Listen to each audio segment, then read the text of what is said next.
Samsung Galaxy S9 Plus 3 months later experience coming up right now. Let's go.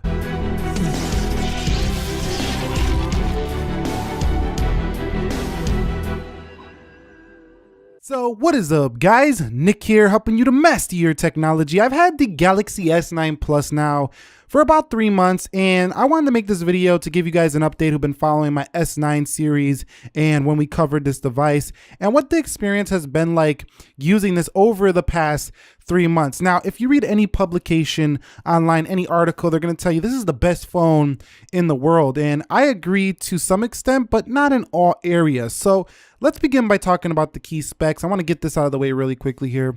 Again, just a refresh, 6.2 inch, 1440 by, it's a 2960 panel, and this is OLED, Super AMOLED, so very vibrant colors, very sharp display. As a matter of fact, it's got one of the highest pixels per inch on any smartphone to date. So this phone is just got a super high pixels per inch, super great color contrast, and overall it's just a stellar display, and it's not as oversaturated as some of the older Samsungs. It's got a 12 megapixel dual camera on the rear. It can shoot 4K, it can do 960 slow-mo. It is crazy. It can do 4K 60 frames per second. So this camera does a lot, and most of all, it has a variable aperture, so it changes apertures in different lightings to get great low light. 6 gigs of RAM and an Exynos 9810 if you are in other region. This one is the Snapdragon 845 if you are in the US. At a 3500 milliamp sealed in battery, so a pretty sizable battery here. So those are the key specs, and yes, they're monster specs. They've been great in my time using the S9 Plus, and if you buy one now, you're getting one of the most specced out phones you can buy on planet Earth. Okay guys, so let me share with you my experience in the 3 months using it with the body, the build, and the design elements of this phone. So of course, when we talk about the Galaxy S9 Plus in design, you know you're rocking out with one of the best, most premium designs on any smartphone. Samsung is, #1 smartphone manufacturer in the world in terms of shipping out units. So they're definitely got the dollars to make a beautiful premium clad device. And they did it here with the S9 Plus. Over the past couple of months, it's been great. And one thing I really like about the design of the S9 Plus is this camera element. I like how it's so flat and flush to the body. It's not that much of an intrusion. I really don't like super huge camera hunts. Another thing I like about the S9 Plus is it has no notch on this display. That's a great aspect of this design. However, I don't like the fact that we still have bezels on the phone. The Oppo Find 10 kind of looks like the Galaxy S9 Plus, but goes more all the way on the screen. So this isn't, it's definitely a part of the evolution of getting to all screen, but this was very similar to the Galaxy S8 Plus. But on the whole, it's a very well-refined, beautiful design with a curved display. Now, the body actually weighs around 189 grams, and it's a little bit weighty even in comparison to the Galaxy S8 Plus, but that gives it a more substantial feeling, so it feels more premium than the Galaxy S8 Plus did. But the glass on the back, I do have to mention, has scratched pretty easily. Now, I'm not going to be able to show you this on camera because it's really hard for the camera lens to see these micro scratches, but there's a bunch of little nicks in the glass on the bottom of my S9 Plus. Again, it's going to be hard to see it here. And I had a hard time getting a screen protector that works with this phone. I finally found one. It's a wet install screen protector, and I can get some cases on here, but some still hit the screen protector when I do put it on. So that's one thing I don't like about pretty much all the curved displays is that, cases don't always work well with screen protectors on these curved smartphones. And it's, unless you get the Whitestone Dome glass, which not everybody wants to pay $50 for a screen protector, then you're going to have some trouble. I mean, this is like my third one. I paid like $30 total. Still less than a Whitestone Dome glass, but, I got a screen protector that finally works, but it's just been a little bit of a nuisance getting one that actually works. And under this display, it's been scratched up. So actually under that screen protector, the reason I even have one on it is because how easily the glass was scratching on the front. So S9 scratches rather easily on both back and front, something I don't like about the body of this device. But on the whole, it definitely feels like what you're paying for, and in my 3 months, I've had no issues with that. I do like the ergonomics of this body as well. Holding it in your hand just feels very comfortable, especially if you got larger hands, the Plus will feel good. But if this phone is a little bit too tall for you, you got to try them both out in stores. Consider the smaller S9. It's got that same comfortable feeling, but it's actually more comfortable than the S9 Plus, which is a little bit taller for people with smaller hands. So that's my overall take with the body on the S9 Plus. So in my 3 months using it, discussing the display, again, we talked about this earlier in the specification department.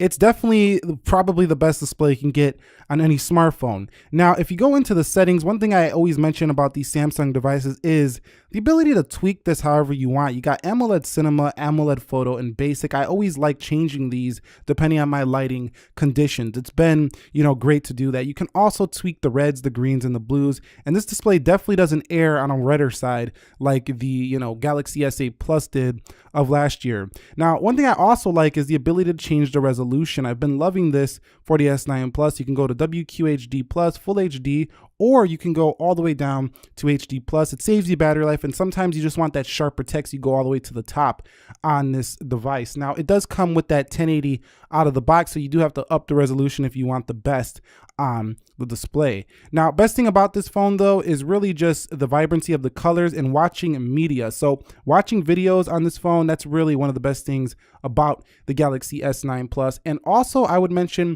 that reading text on here is ultra sharp. However, I do prefer the Galaxy Note 8's more flat display, as the curved display can sometimes, to me, be a little bit of a distraction, just a slight one, as I'm constantly like taking my eye over to the curve. So a flat display to me is a little bit more focused. Like if you're reading something, you're a little bit more focused, I think, on a flat display over a curved display, as it just draws your eye in to look at these curves on the device. So keep that in mind when you are deciding on the Galaxy S9 Plus. So quickly talking about software, this is not the video where I'm going to go ahead and showcase you all the features. If you want to see all the features with the software, go ahead and check out my full review of the Galaxy S9 Plus. Link is down below in the description area of this video. But Samsung Experience 9.0 really has brought the Galaxy S9 up a notch when it comes to its software. 8.0 Android helps quite a bit, but the Samsung 9.0 experience, they've really cleaned up the skin in terms of its performance. And in 3 months' time, really, there's no performance issues at all. They claimed this is the fastest phone in the world on their website,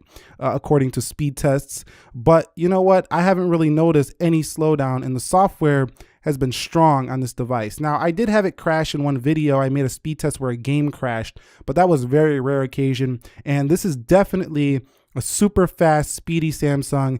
And the Samsung lag factor of back in the day, that's no longer here with the S9 series. And as a matter of fact, Samsung 9.0 experience has improved the Samsung experience across the board on all Samsung devices like the Note 8 as well. Further talking about the software, when it comes to the AR emoji thing, I didn't really like that at all. I actually disabled it from use. Well, not on this phone, on the smaller S9, but the AR emoji thing, I didn't really like it too much. It's kind of, it's just not well polished yet. So after the fun, first few days you use this feature, it gets old rather quickly, and you probably won't use it too much after that. The slow-mo is kind of hard to capture those super slow-mo videos, so I don't find myself using that too much either. But I really like the low light capabilities of the camera in this software, and the ability to do things like pop view has always been nice, and this goes for all of the Samsungs on the latest version. Doing pop view right here, that's a pretty cool feature. I love that, and just all the extra add-ons has made this phone feel like a combined total package. So while a lot of people do like a cleaner software, like a stock Google, Pixel software, having all of this here, even though you might not use all of these features here, is a great addition to the S9 Plus. And it really makes me feel like, I have everything I can get in a smartphone with this device. So that's my take after 3 months with software. It's basically, smooth, fast, and everything I feel like I could imagine I would want on software. That's how I feel about the S9 Plus. So the Galaxy S9 Plus in the battery department after 3 months has been a mixed bag for me. Here's why. Solid battery life that can get you through a full day. Not that hard to get through a full day with this phone. However, it's not leaving you super impressed considering the size of this thing, 3,500 milliamps. You're going to end the day with the Galaxy S9 Plus and definitely have to charge. You're not going to go 2 full days with this device unless you're the lightest of light users, which most people aren't, especially people buying a phone with this much power. The Galaxy S8 Plus was actually a little bit better on battery life, and I'm not saying this is bad battery life, but what I'm trying to say is that I wish it was a little bit better than what it offered. I'm a little bit shocked that a newer, more optimized device has worse battery life. So maybe this can be fixed with an upcoming Android P update later this year. We'll see, but I really don't think so. So Samsung, I think, is going to go all out with the Note 8 with the 4,000 milliamp hour battery there.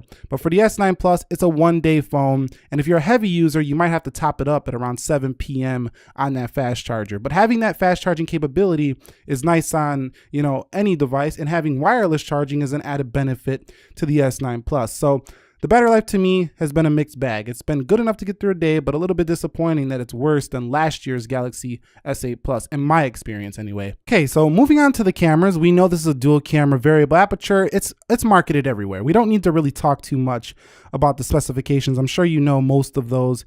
If you don't, you could check out my full review once again. But the software, like I've said in prior videos, it's a little bit sensitive. Like you can accidentally swipe over to the wrong thing. A lot of times with the Galaxy S9, you'll press the focus and it'll accidentally swipe over. So they need to fix this up a little bit. It's a little too sensitive on the whole, but it has great features and great software, as in very intuitive, very easy to use. It doesn't overwhelm the user too much, unless you get into pro mode and you go into the settings and you start tweaking things, then you might get a little bit overwhelmed. But you have a ton of features, including the ability to change so many resolutions. I mean, this phone has so many different ways of, you know, making your photo look. So you got 18 by 5.9, 16 by 9, 4:3, 1:1, and just like more than any other phone in terms of the picture sizes. The video size rear, you can go up to UHD 60, but there is a limit on that UHD 60.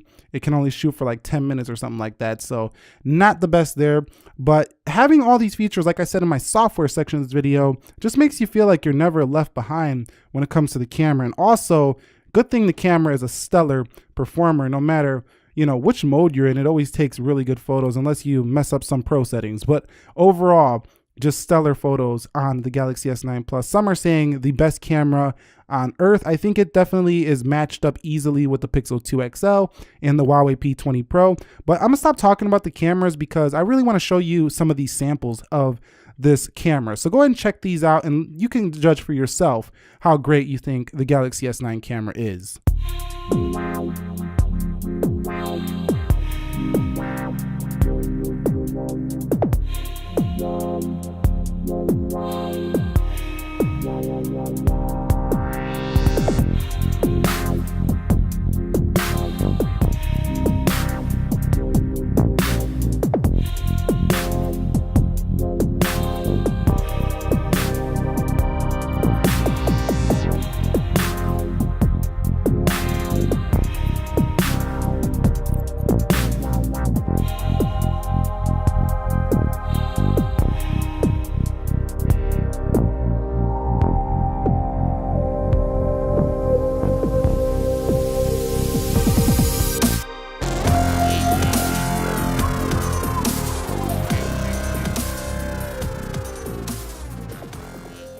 So discussing the audio portion of this video, having the speaker down here and up here, and with the inclusion of the Dolby Atmos on this device has made this speaker my favorite of any smartphone to use. It's super loud. So let's go ahead and take a look at this camera review.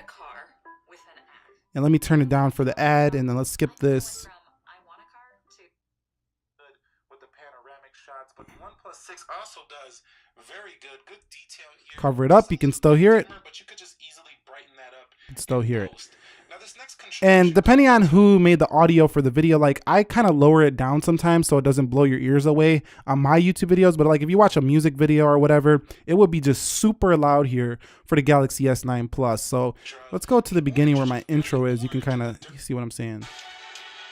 So you can see just how loud that is. I mean, it's a very loud speaker, and the fact that you don't have a mono speaker at the bottom anymore is just great for the Galaxy S9 Plus. Add to that a headphone jack, which I still find myself getting a little bit annoyed that I always have to connect Bluetooth headphones to devices that don't have a headphone jack. This is a stellar, audio experience phone. This is probably second in line of the latest devices, that you can buy right now, the most current, I would say, in terms of, the flexibility of having a headphone jack and a great external audio speaker. Okay, guys, so let's talk about the gaming aspects of this phone. One of the fastest to load games on any Android device you can buy. And because you have the louder speakers, it makes it more entertaining to listen to the sounds that are in most games. Like that really loud speaker right there. Also, having this huge Super AMOLED display makes it a very enjoyable experience. So for those of you gamers out there, and you have expandable storage here, so that helps even more if you don't want to use up all your storage like with photos and then you want to just use up your storage for games. This can be a great device as well. In addition to that, Samsung now has a 256 gigabyte version of this phone. So to me, this has definitely got to be in your top list of phones to game with of any Android smartphone you could buy. This is definitely probably number one for me. So if I was going to play games, I'd buy the Galaxy S9 Plus. In my 3 months using it, almost every game has performed phenomenal, except for that one speed test I did where it crashed a little bit. And for those of you following the channel for a long time, you know what video I'm talking about. Mentioning the call quality on the Galaxy S9 Plus, it's been great. I mean, the speakers are so loud, like I've been talking about with the audio, that it makes the speaker phone calling experience great. Now, also, the signal strength has been stronger for some reason in this device than some of my prior Samsung phones. The S8 Plus and this are rather similar, but the S7 and S7 Edge before it, this definitely has a huge update over those. So in terms of call quality, I like this more than, you know, S7, S7 Edge, S8, Note 8, those are about the same in the call quality department. But having these dual speakers is the real benefit here. In addition to that, Samsung including in the box those headphones that have a microphone on them, that's a great addition as well. You don't have to go buy some extra headphones to, you know, plug in to talk on the phone. So talking on the phone on this phone, no dropped calls, nobody saying they can't hear me. It's a good experience here. So keep that in mind. If you're buying this for a phone, well, not everybody is, but if you are, it's great. Okay, so we have arrived at the final conclusion of this video, but before I give you that, I want to discuss just a few things I don't like about the Galaxy S9 Plus, because I think it gets so much praise and nobody looks at the aspects that aren't great about them. And these are not really nitpicking. These are things that I really didn't like. So the Galaxy S9 Plus scratches too easy. The rear casing on the glass, it scuffs up easy, as does the display. That's why I have a screen protector on it in the first place, because it's scratched in many places. Like, you can't see it on video, but I showed you in a prior video about this. But this phone right here scratched easier than any flagship I've bought this year, which I don't like. Next up is the display and screen protectors. This goes for the S8 Plus as well, and any curved display. These screen protectors rub up against cases, and I'm a case person. So if you're a case person, you're going to have a little bit of a headache when it comes to the screen protector, unless you get it professionally installed or you get one that doesn't rub up against cases, which is kind of hard to find. It took me 3 to find one that actually works here, or unless you want to buy the top of the line screen protector that most people are recommending. You know which one I'm talking about. Not everybody wants to buy a $50 screen protector. Next up is, if you do have that issue, I would just recommend getting a skin and a screen protector for this phone. If you want to get a cheaper screen protector, just get a skin, because most cases will rub up against it. Next up is the fact that it's so similar to the Galaxy S8 Plus that if you were a Samsung fan using an S8 Plus and you wanted to upgrade, I would say hold off, because the S10 that's going to come out later next year is definitely going to be a huge upgrade over this. So this one is for the people who are on the S7, S7 Edge who decided to skip out on the S8 series. It would be a great, fantastic update from those. But even then, those phones are still really good. They just got Oreo. You could even hold off to the S10. So this one's a little bit of a hard sell for more current Samsung phone users. But those are the things I didn't like. There's just a few, but I didn't like those things about this device. So in my final conclusion, is the Galaxy S9 Plus the best phone in the world after 3 months? And I would say probably yeah, because of its total package. I can deal with a couple of scratches. I didn't like that, but I could deal with, you know, a couple of scratches, because everything this phone offers is like everything that is missing in some other phones. So you have like the iPhone 10, but it doesn't have expandable storage. You have like the Huawei P20 Pro. It doesn't have a 2K display here. You have the, you know, Galaxy Note 8 doesn't have a great low, it does have a good low light camera, but not a great low light camera like the Galaxy S9 Plus, and has a weird fingerprint location versus this one. This is a combination of a lot of the best attributes of many smartphones with a unique non-notch design on the front. And in the past 3 months using it, I do think it's the overall best phone you can buy right now. It does have a couple of quirks like the not so great battery life, but if you're looking for a phone that does everything in one, you want the Galaxy S9 Plus still, as of the recording of this video in July 2018. If you found this video helpful, enjoyable, entertaining, informing, do me a favor, click that like button for me. And if you're new here, consider subscribing for more. Nick here, helping you to master your technology. Thank you very much for watching, and peace.